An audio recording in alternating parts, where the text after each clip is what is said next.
என் அன்பு தங்கமே, நீ எந்த உறவை அதிகமாக நேசித்தாயோ, அவருடன் பேச வேண்டும் என்று நினைங்கினாயோ, உன்னை எந்த உறவு அவமானப்படுத்தியதோ அதே உறவை உன்னை தேடி நான் வர செய்கின்றேன். வாழ்க்கையில் ஒவ்வொரு தருணங்களும் உனக்காக என்ன என்பது ஏற்கனவே நிர்ணயிக்கப்பட்டதுதான். அதில் இன்பமும் துன்பமும் என இரு சாயல்கள் உள்ளது.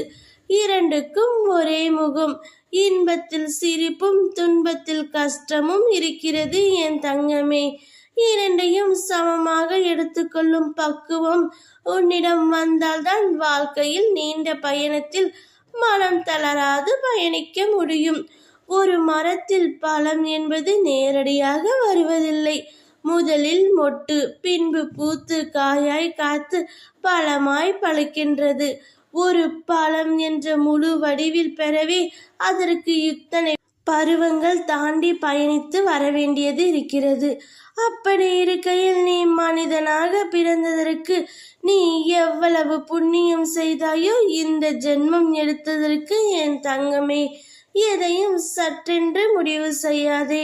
நிதானமாக யோசித்து செயல்படு. பிறகு எந்த ஒரு முடிவும் நீ எடு. எதற்காகவும் ஏங்கி நிற்காதே.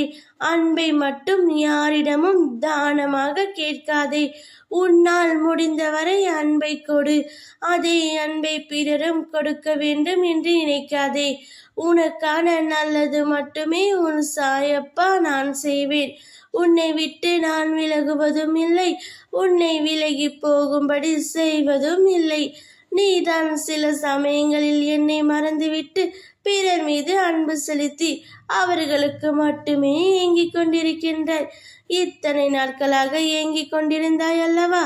நீ எந்த உறவை தேடி சென்று அவர்கள் என்னிடம் பேச வேண்டும் என்று என்னிடம் மண்டி வேண்டிக் கொண்டாயோ அதே உறவை உன்னிடம் கொண்டு வந்து சேர்க்கப் போகின்றேன். நீ அவர்களுடன் மகிழ்ச்சியாக இரு தங்கமே. ஓம் சாய்ராம்.